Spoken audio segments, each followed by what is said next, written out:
Thank you for tuning into our seller interview series. Up today, we've got an Amazon FBA business for sale in the bar accessories niche. Created in January 2015, this business makes $11,371 per month in net profit, and the listing number for the site is 43806. We do these interviews to give potential buyers more information about both the seller and the sites they're looking to purchase. We hope these insights are helpful for you in making a buying decision. We got the seller with us today to go through the business and cover everything from niche selection to traffic and monetization. How are you doing today, Jack? Good. Nice to be here. It's good to have you on. Where are you calling in from today? I am in Panama right now. Okay. I mean, relative to the rest of the world, pretty close to where I'm at in Florida. Similar climate, I guess, is what I'm saying. Yeah, it's pretty hot right now. Maybe a little too hot. Yeah. It's been 100 degrees every day for the last couple of months. It's just now starting to cool off for the winter, so that's pretty nice. You get it. Yeah. Anyway, before we dive into the questions that I have for you, I want to run through a quick summary of the business.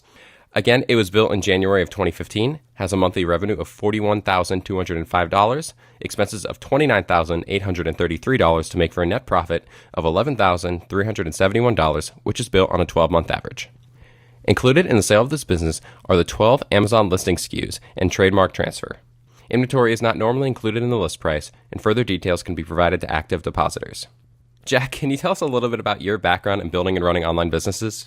Sure. So actually part of this group of products that we're selling was my very first one, which started about 3 years ago. I had just read an online article, which is probably how a lot of people started, about somebody importing egg incubators from China. And I was like, man, I think I could do that, And so I started with one product, started on eBay. It worked a little bit. And then I sent it into FBA and then sold out of everything right away. And then just kind of rolled that into more inventory. Then eventually more products, brought on a business partner. And the first product was obviously bar accessories in that niche. But I personally didn't really have an interest in that niche. It just made money, which, is obviously a good thing. But my business partner and I started going after niches that we were more interested in. But that being said, we still saw the value and the profit that we could make from being in this area. So we eventually launched 11 more SKUs that are all very much profitable. And for now I'm here today. And so we have like hundreds and hundreds of SKUs now. And we're just looking to consolidate our business down to the stuff that we're actually interested in and then raise some cash so we can place bigger inventory purchases for the stuff that we're really trying to focus on. So that's why you're trying to sell the business. You're trying to narrow down your focus into things that you're really interested in. And unfortunately, this is not a niche that you are particularly interested in. Right. That's basically what it comes down to. Is we looked at where we wanted. There's only two of us that basically do this full time. And we only have so many hours in the day. Even though this is like very passive, it's still something that takes up brain space. And we like to be, laser focused on our goals. And this is something that, we could sell for a good amount of money and it would help us jumpstart a couple of our other projects. So just seemed like the right time. Yeah, that definitely makes sense. So the business was built in January of 2015. How long did it take to reach a steady profit flow? Because if you look back at the numbers now, you're currently making over $11,000 on average in profit. Yeah, it took a long time. I mean, our numbers didn't, for this brand, our first product was profitable to begin with, but like to be able to like quit our jobs and do stuff and, do this full time, it took a couple of years. And to like build up the review counts and get a reputation on Amazon for providing good quality products, it took a little while. Is there anything that didn't go well when building the business? I mean, we've launched products that did horribly, and we lost a bunch of money. But we always made sure that we had a few money makers, before we took these risks. So yeah, I mean, there's always growing pains, but we're just quick to kill them off, and then we just keep the good ones. And so I don't think we've ever had a problem with a bar accessory product. I think at one point we tried to sell bar stools, and that didn't really work. There was another competitor that just somehow were getting these stools for so cheap that we couldn't compete with them. But outside of that, all of the products we've launched in that section we still have. You said that it took a couple years to really take off, to where you and your partner could do this full time. Is there anything specific that happened? Did you get a lucky break? Did you make number one on the searches for that niche? Or was it just, gradual growth over the previous couple of years that led to you being able to do it full time? It was just really gradual growth. There wasn't like this day that we woke up and we're like, oh my gosh, like this is it. It was just something where, yeah, our products, we get so many samples and then we're like, look, we're going to sell the best product. We know that. And it took a while to just learn how Amazon works, its algorithm, how its PPC works, just how to optimize the listing, launch a product, everything like that. And then once we kind of had that baseline knowledge and we had Amazon was providing us with loans and we had a bank loan, credit cards. And so once we got financing and that information, is pretty easy to, get to the profitability standpoint. Have those loans been paid off?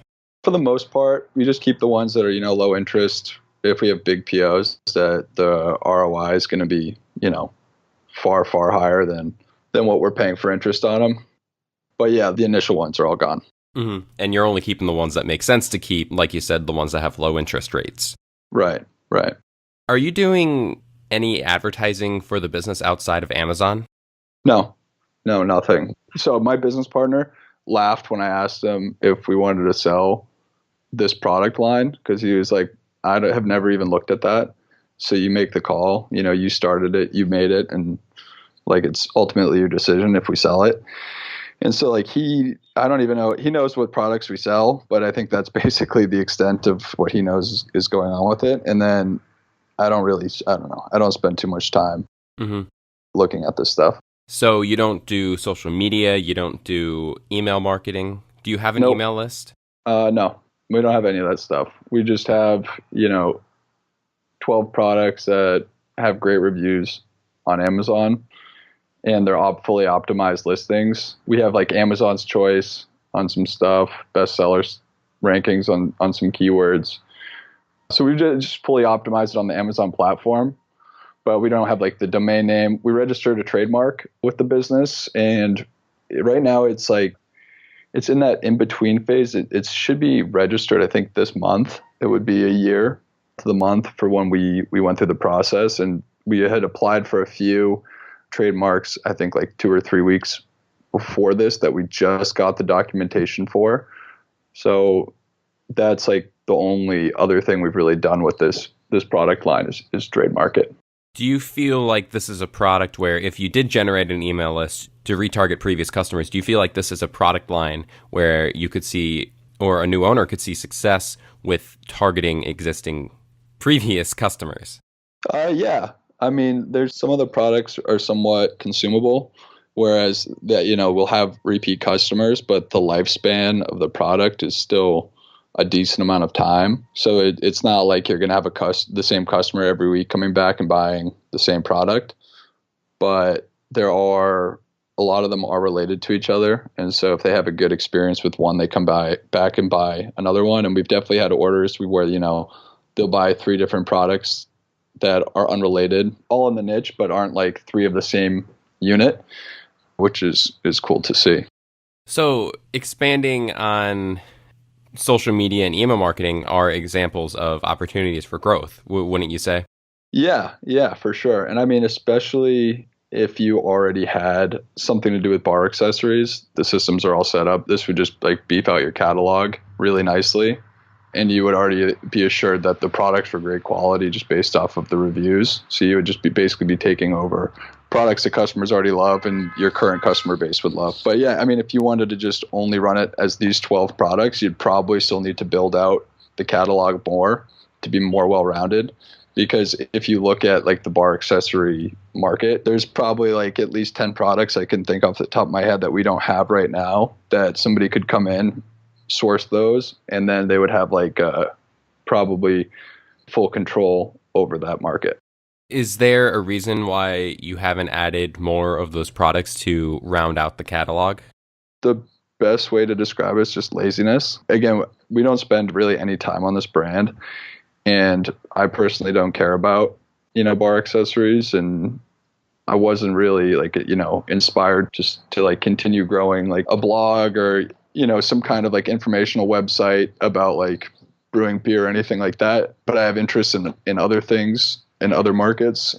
For example, we do a lot of home decor stuff, and I'm much more interested in that. So it was more like it's just an allocation of your time. And I just found that I enjoyed my time more if I was spending it working on our other brands rather than bar accessories. So with that said, how many hours per week, if someone were to come along and wanted to take over the business and maintain it for as it is to look forward to that monthly profit of $11,000, how much work per week will they have to do to maintain it as is? When I filled out the questionnaire, I said it was 2 hours, but even that seems high. We have a few different suppliers, which is important to note for these 12 SKUs. And all I do now is say, hey, I need 1,000 of this. I need 500 of this. I need 3,000 of this. And they know exactly what my packaging requirements are. They know all of that stuff already. And then we use a really automated freight forwarding system. And so I just type it into the computer, and so we reorder every couple months. So it's just reorders is it. There's really never any customer questions about any of these products. So that like whole messaging aspect of it is very much, at the most we get a question a week. That's just like maybe takes, 10 seconds to answer. And outside of that, it's just reordering and making sure that there's no one that jumps on our listings. But that hasn't been I think Amazon cleaned that up because that hasn't been a problem for us in like at least 6 months. What do you mean by jumped on the listing? Like somebody might say that they have like the same product, and we're just like, no, you don't, because like this is all custom made. And then we go in and report them to Amazon, tell them that we're going to buy their product. And there's like a whole routine you go through, and then they always leave because they realize that it's usually just like, oh, sorry, I didn't read the description and I didn't look through the photos. Like, we'll get off now. Mm-hmm. But again, that hasn't really been an issue in like quite some time. With most Amazon FBA businesses, Amazon is the one so when a customer places the order, Amazon goes and places an order with the supplier. You said that you're placing the order with the supplier, correct? Yeah, we do all the orders. So we operate under Seller Central. And so we look at like how many we're selling each month, we know what our lead times are. And once we see that we're falling below like the threshold where we'll run out of stock, we purchase more inventory. And is that housed at Amazon then? You just place reorders preemptively? Yeah, exactly. We place them preemptively because we now know like basically how long our inventory will last. Mm-hmm. And so then we can tell like, if it's 2 months in advance, 3 months in advance to place an order. That's when we do it. But we send a lot of stuff straight into Amazon. We do store some stuff in our garage. At times, especially during Christmas, some of our products aren't seasonal. Like they would make a terrible gift. Your relatives would be like, are you serious? If you bought it for them. So during like those peak storage fee times, we take advantage of having a garage and just put it there until January and then ship it all back in January because storage fees go up 4x and that can just negatively affect, your income statement. So if you have room for it, or if you already have like a 3PL contracted, this would be like an easy business. So we've talked about a few of the opportunities that are available to grow this business even more, namely social media, marketing, email marketing, and expanding the product lineup. Are there any other big opportunities for growth that you see are available for a new owner?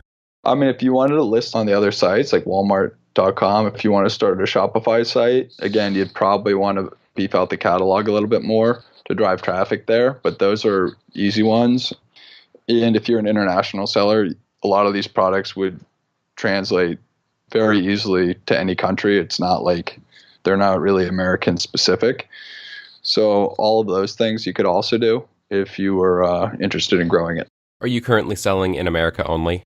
Yeah. Mm-hmm. And again, that's just from lack of effort? Yeah, it's just laziness, which is like this conversation is making me realize I should probably start looking into that stuff, but we've just got kind of complacent. Again, the money was really easy from these SKUs.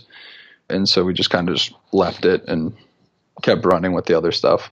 Are there any big risks associated with the Amazon FBA platform or the product lineup, the specific niche that you see someone might need to be aware of when taking over this business? The thing is the pie isn't, for a lot of these products, isn't that big. So there's probably not going to be too much competition that comes in, just because they'll see like there's already a dominant player. And even if you come in and, you take half, it's probably not worth your time and effort. So I think there's a pretty good moat around it.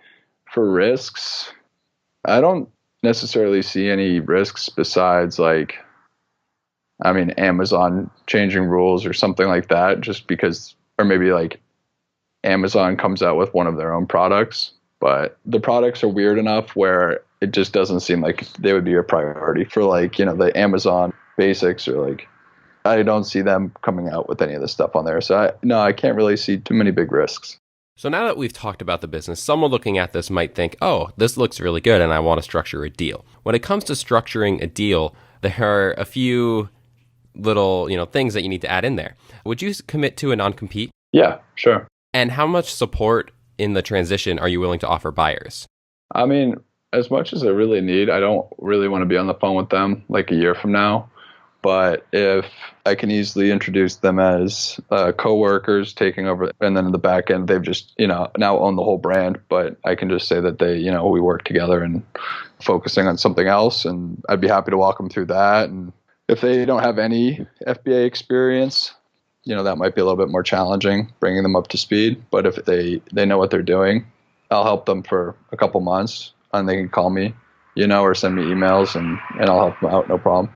Obviously, the best case scenario is that someone comes along and gives us 100% cash offer of what you're looking for the business. But if that didn't happen, would you be open to negotiations about other payment methods?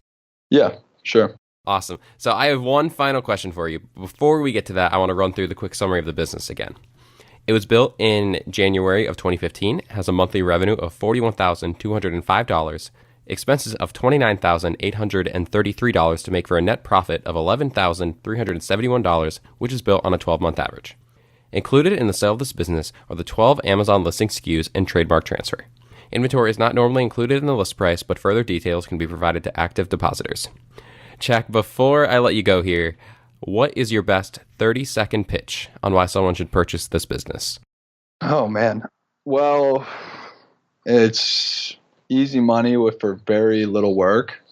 It's a low competition area of Amazon that a lot of other sellers just would naturally avoid, just because it isn't one of those things that you're going to, if you reach the number one search result, which we already have for basically all these products, you're not going to get like the $100,000 a month in sales numbers. So it just seems like it's something where if you had the money to buy it and you wanted a cash flow from day one, it'd be a great business for you.